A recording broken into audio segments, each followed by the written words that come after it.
George Kilpatrick, inspiration for the nation, celebrating people we feel good about. Pleased to be joined by Syracuse Police Chief Joe Cecil.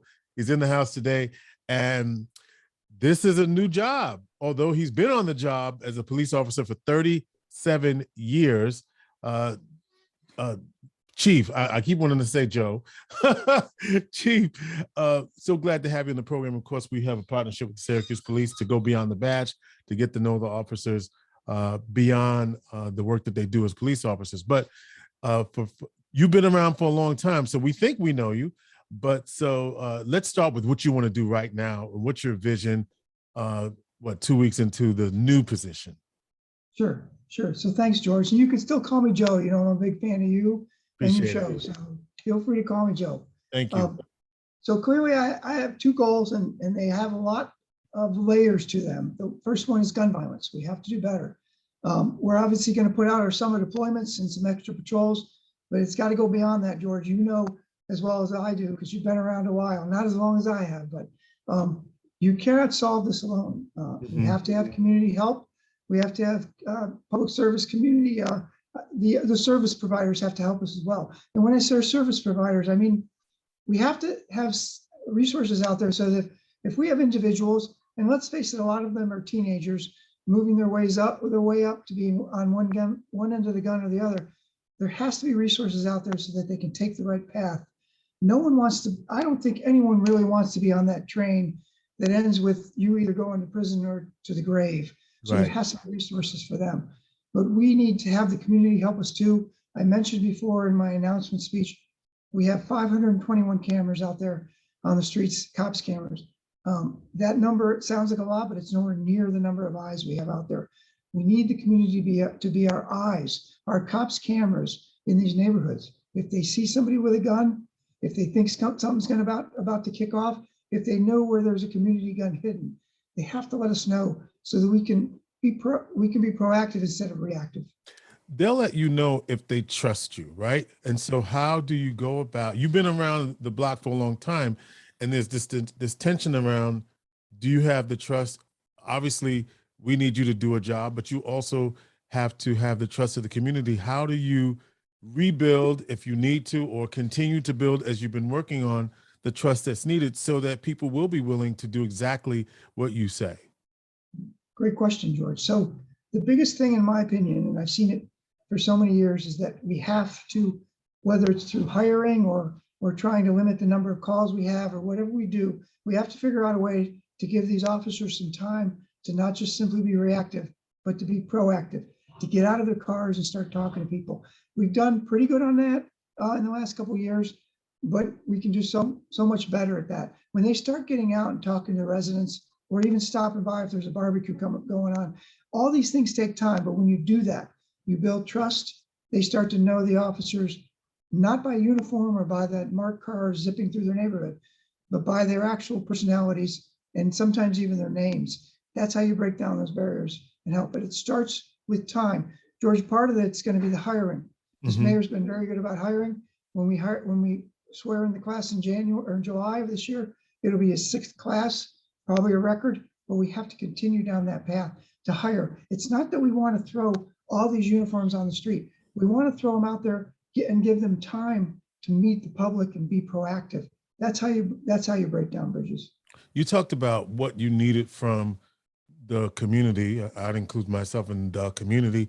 What else do you need from us or other service providers so that, and then we'll get to the other, the viral national call in a minute, but what else do you need from us to help so that everybody gets the desired outcome, a safe, gun-free or violence-free community with limited access to guns? Sure. So, and George, so what we're working on now, and the deputy mayor's kind of heading it up, is as a result of that viral video, we're working on trying to bring in service providers and strategize with a couple of folks she knows on a national level that have put together these programs, which basically intervene when we have these juveniles, these young people committing these crimes over and over and over again. Because we've seen it before, I'm not telling you anything you haven't seen, but when a child starts out with stealing, and then this one moved up to stealing a bike, they move up to burglary, they move up to robbery. Then eventually they end up on that train where they're on one end of the gun or the other.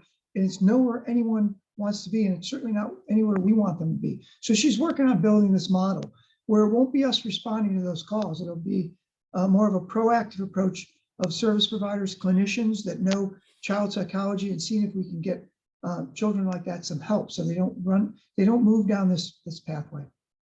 You held a press conference about the 8-year-old and the what was called detained. I guess that's the word, not arrested, detained, because of the stolen chips. And so I watched the whole video, right? And I came to the conclusion that other than the beginning of the video, the ending of the video is what you, and I agree with you, that's what we want to see, right? And there was a lot of give and take at the end of that video, the kind of what you say, that's textbook community policing. And I know you're investigating, I don't know, have you concluded your investigation on the beginning part of the video? And I know you said that you felt like the bystander also helped escalate, but then the officer from our vantage point also escalated as well. So what can you say about that investigation, and what have we learned about that?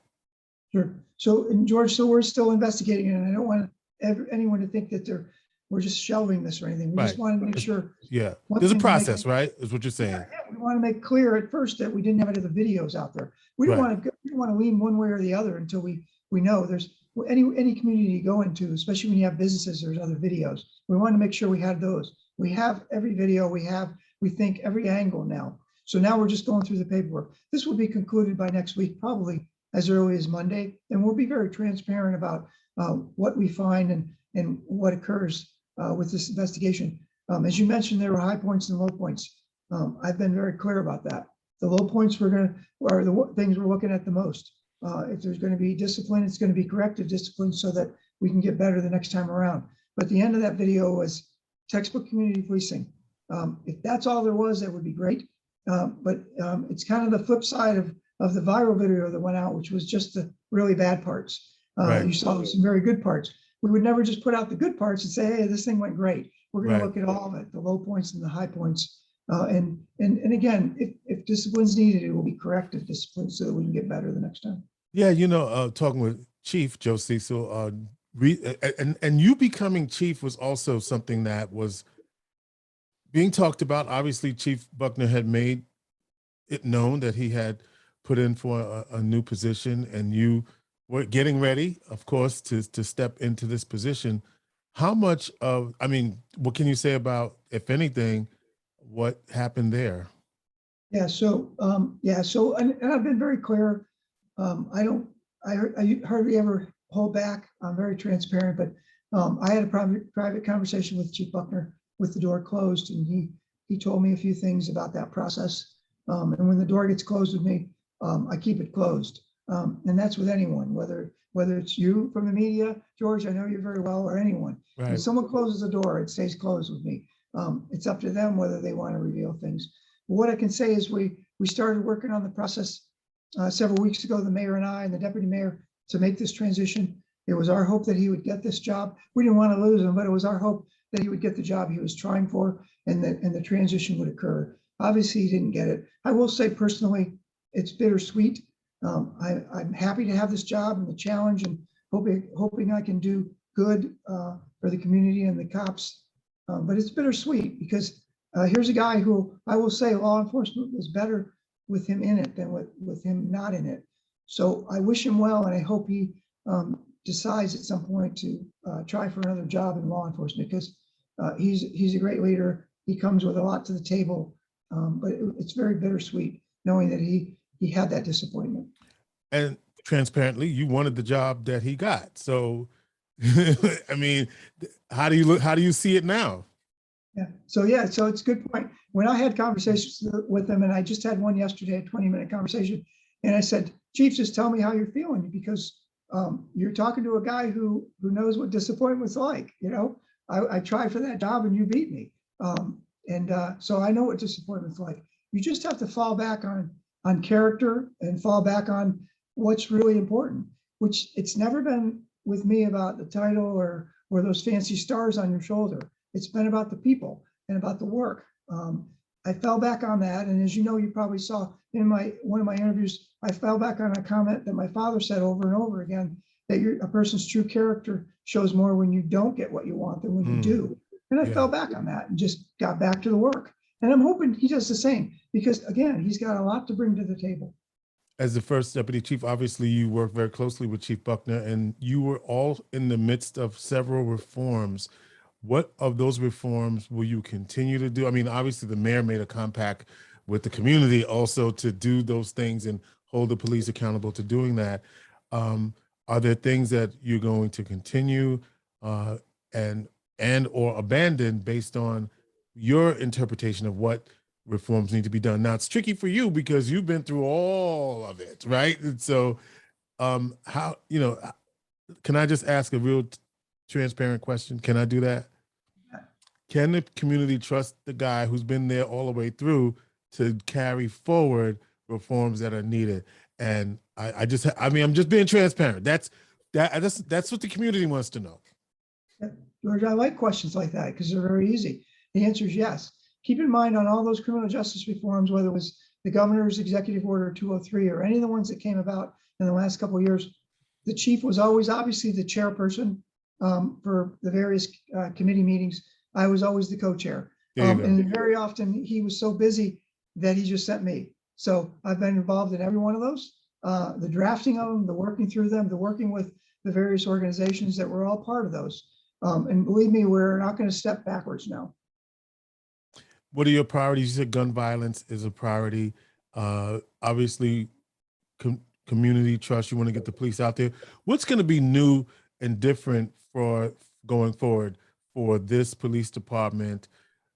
We've got somebody who you worked with and you developed a great bond with. But now, what's the Joe Cecil stamp of what this department is going to be for at least the next 3 to 4 years, right?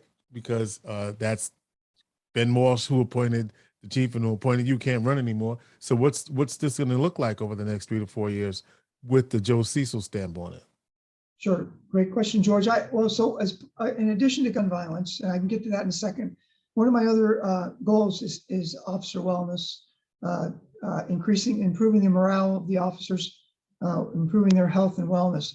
I spoke to the mayor about this just a few days ago, and I wanted to assure him because I don't want people to think I'm standing up here talking cop. Oh, this guy's a cop and no community. Right. There's a method behind my madness of that. I've seen over the years, and I've seen the ups and downs of all 11 chiefs that I've served under. When you have officers that are coming in healthy, they're coming in satisfied, and they're healthy not only physically but mentally, and happy to be on the job. There is no doubt in my mind, and I've seen it happen, the service level to the community increases. So when I say that, when I talk about that, it's about the officers and I care about them deeply. I've been here for 37 years, but the reason behind it is not only their well-being, but when you do that, you will see an increase in service for the community itself. So that is one of my goals, is to improve on their morale and their health and wellness. And then the gun violence again. If you're talking about different stuff, we have to start building more than we did before. It's not just a matter of throwing cops on the street. We've been trying to address this gun violence for as long as I came on, or as long as I've been here. Now it's been at different levels. It's never been this high. We will never do it. And no police department in this entire nation will ever do it by themselves. We have to develop policies. We have to develop these components that involve everyone so that we're getting out there early on. What we're seeing a lot now, George, over the last 2-3 years is social media.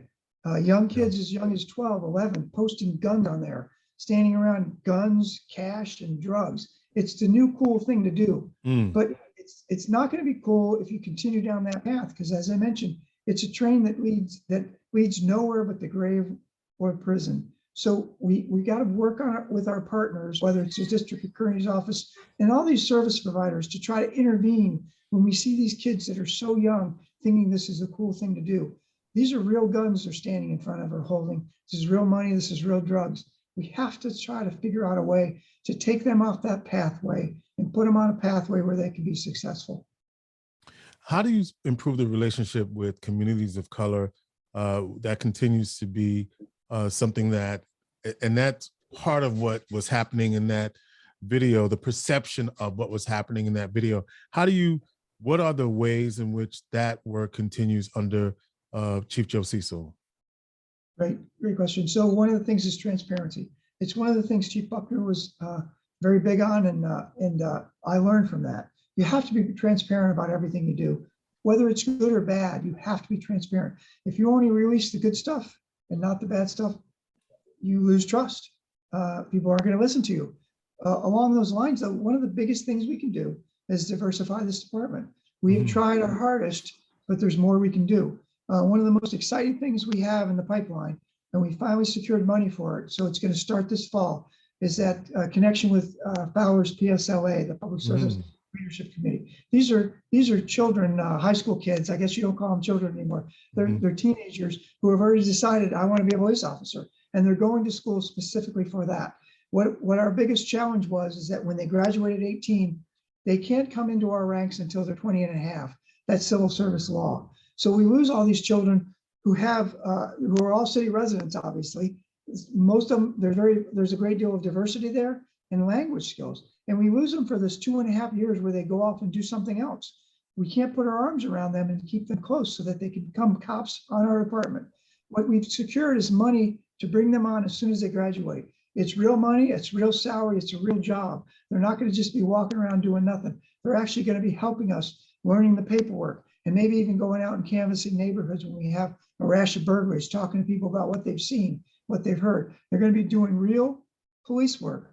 And then by the time they reach that age where they can take the civil service test, they're going to be ready to take it, score high, and we can bring them right on the police department. Having been here for 2.5 years, we're going to know who they are, and they're going to integrate right into our police department. Again, it's going to be an automatic conduit for city residents, diverse city residents, and hopefully we'll get language skills out of that. When you start to build your police department based on those demographics, it's going to establish trust as well.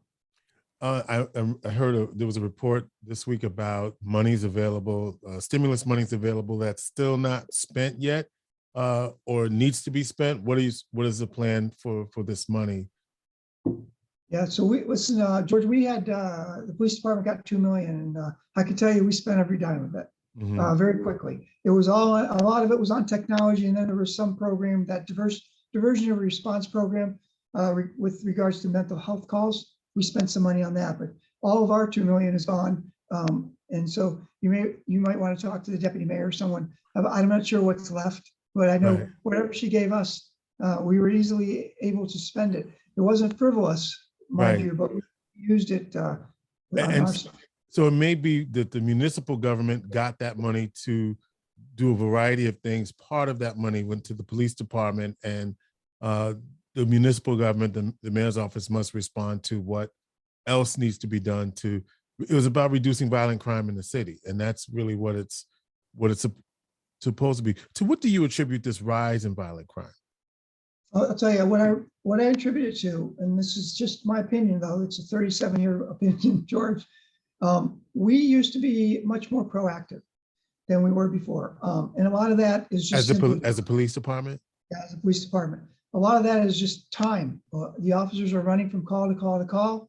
They're not able to do the proactive stuff they used to do. And that's not just pulling cars over. It's stopping at an intersection and getting out and standing on the corner and talking to folks about what's going on.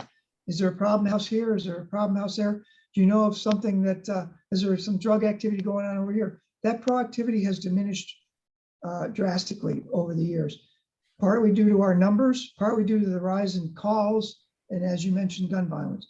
When we're not doing proactive work, when we're not keeping our eyes and ears to the ground, and quite frankly, when we're not keeping the bad guys on their heels, so that they have to keep their guns in the trunk of an old tree or whatever, rotten tree, or under the porch of an abandoned house, or in the back of a vehicle that's like an abandoned vehicle behind a house. When they don't have that community gun, they're carrying them with them now. And what we're seeing out there, and this is my opinion, it's not anecdotal though. What we saw before is that there was a 15-20 minute period when something some disagreement occurred and they had to go get the community gun. By the time they made it back to the scene, the dynamics had changed. The victim, so to speak, had left the area, and the homicide never occurred. Now, and you saw that in Armory Square, a beef occurs and a gun came out, an illegal gun came out, and they're shooting within seconds. We have to get more proactive out there, not only to get the guns off the street, but to get them out of the hands of the bad guys.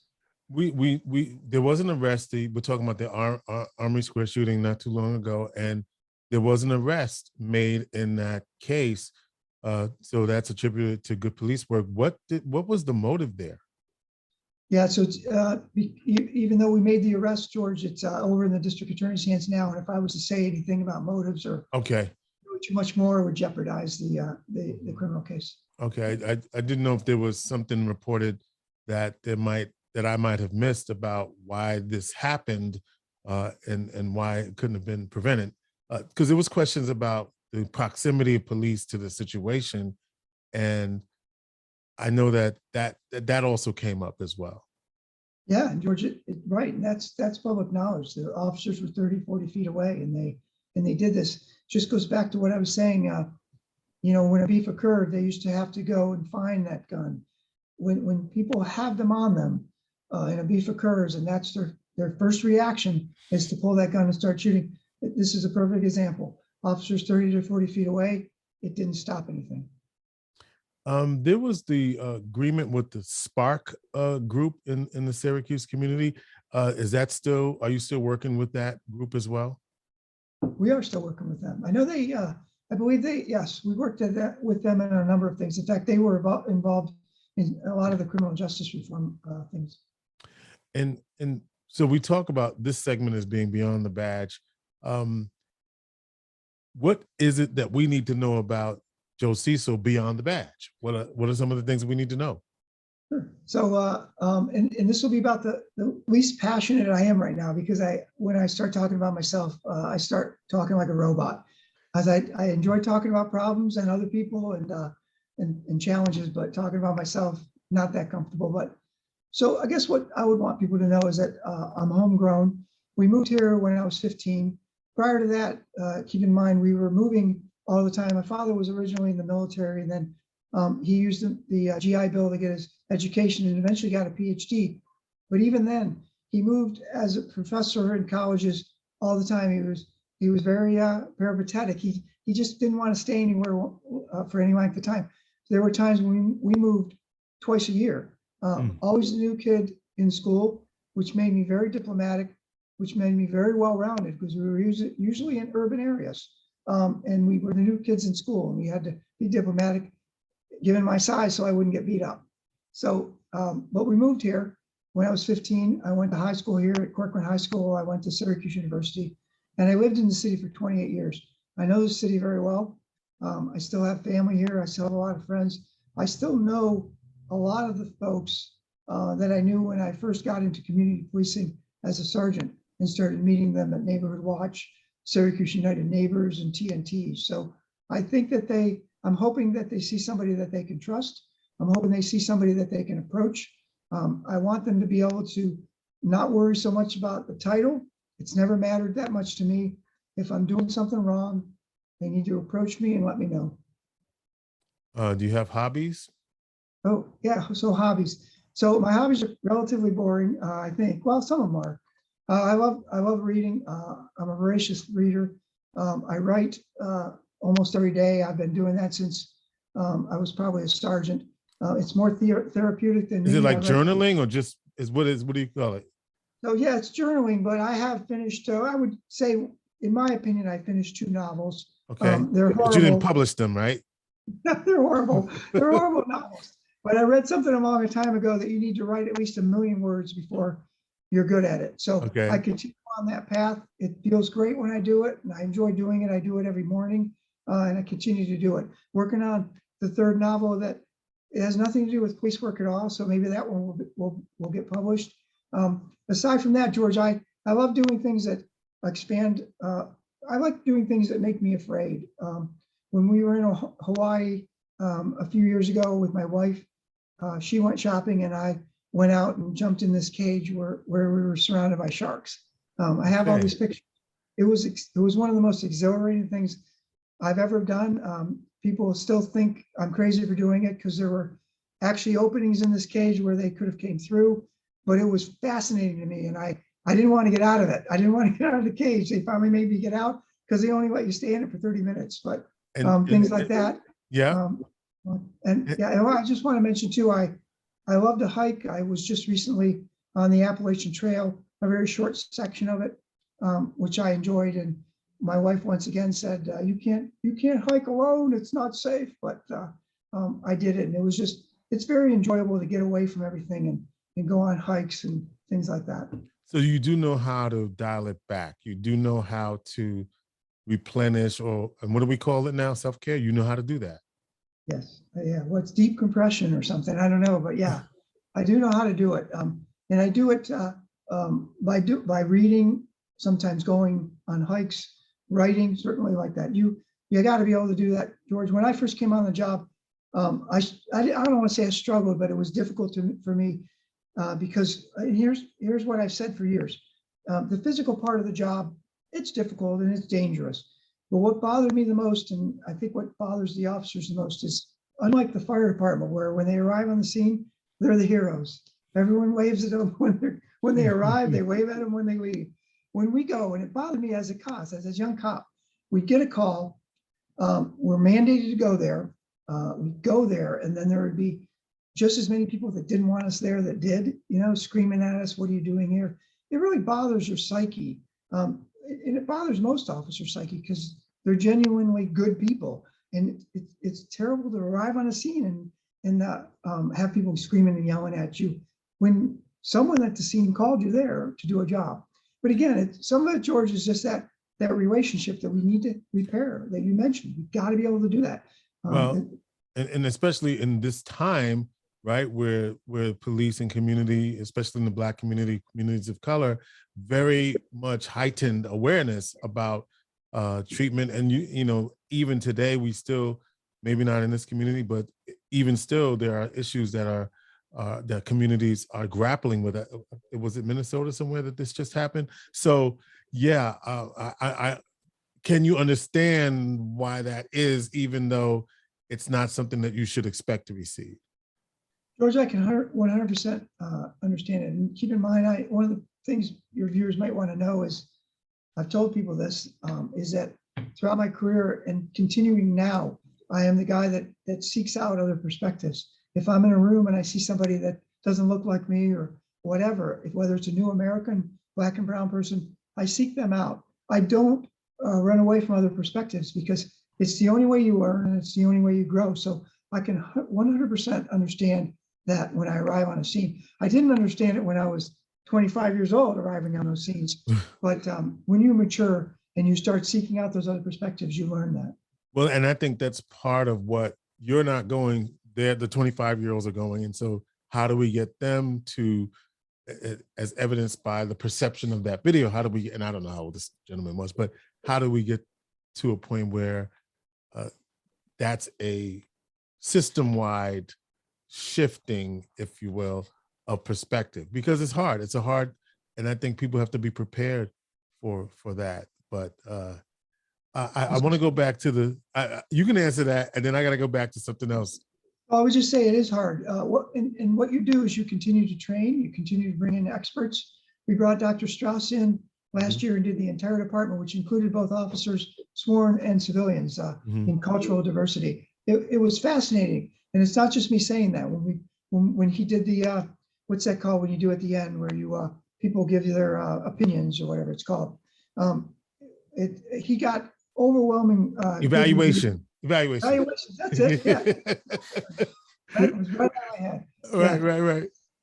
He got overwhelmingly good evaluations, we are not an easy audience. Oh no.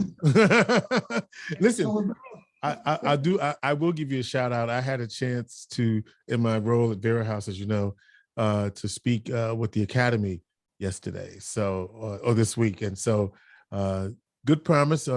19 of that Academy is going to be on the force, Syracuse, if they make it, on the Syracuse Police Department, if they get through the Academy. But some promise in that room, and hopefully they got some. Hopefully, we'll get the same kind of high marks as my colleague and I. Hopefully, we'll get the same marks that he did. Yeah, George, I want to say I appreciate you doing that, because that's what we're trying to do more and more, is find time in that academy, because we have an audience and we're brand new and they're going to hit the streets. We're trying to figure out how to get them as much exposure to all these different perspectives before they get out of that academy. I love the discipline. Yes, sir. Yes, ma'am. You know, very, very much. I was like, okay, I just have to go back to you wanting to be in the shark cage, like, for real. Okay, I hear you. That's okay. Okay. So, because I thought you were going to say something like I did the zip line, but you did that already, right? I'm sure you did. Yeah, that's old stuff, right? That's yesterday's stuff, right? Yeah. I think it's just good to stretch yourself. Yeah. And again, stretch yourself in various ways. Even that seeking out of perspectives is a way to stretch yourself, learning from other people and things like that. But I enjoy doing that. George, I won't kid you. I was a little bit terrified in that cage. Yeah. But when I got out, it felt great. Let's see, what it was something that just popped into my head, but so now I'm at a loss of words, but we're talking with Joe Ciso, Syracuse police chief, about the issues that are going on in the community.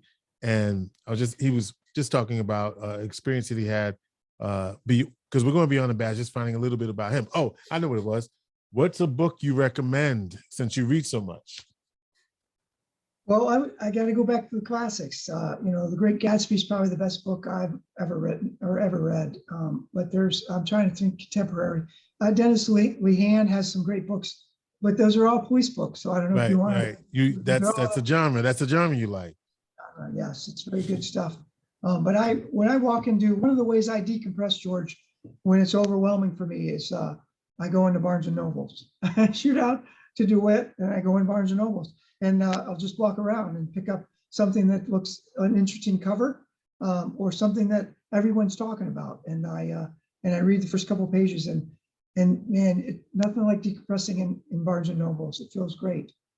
Anything you want to add, Joe, Police Chief Ciso, on what the community can expect from a CISO administration? Are you hiring any deputy chiefs? So because you moved up, do you need to hire more, or what's up with that?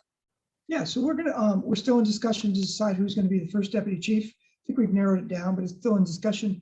And then we will be bringing up another deputy chief up to this floor, the fourth floor they call it, up to the chief's office. It's going to be probably one of our captains. One of the things the chief did, which I was very impressed with when he came in, was he let us know about training that, again, from my perspective, some of the training I'd never even heard of, high-level command training, and we sent a few captains through that. So he was able to really increase the depth of our bench, and we're in a good place right now. All right, that's Syracuse Police Chief, a veteran of the Syracuse Police Department, Joe Ciso, joining us on Inspiration for the Nation to give us a sense of what his plans are. Just to reiterate: reduce gun violence in the community, officer morale, among other things, reviewing the situation with the viral video, report on that coming out this week. So with that being said, we wish you well, and the community obviously will be watching, and we all have the same goal, right? We want a safe community for all of us. So wish you luck. Thanks, George. Oh, George, before I leave, I gotta, if I don't mention my wife, I'm gonna get in trouble. So go ahead, you better do that. My decompression is we do, my wife and I travel and we go on walks with our three 200 pounds each Mastiff. Each one's over 200 pounds, English Mastiff dogs, and they're like giant teddy bears. And we go for walks on those all the time. Got to say that, or I'll get in trouble when I get home. I was going to say, you are redeemed. Thank you. Thanks, George. All right. This is Syracuse Police Chief Joe Ciso here on Inspiration for the Nation, going beyond the badge.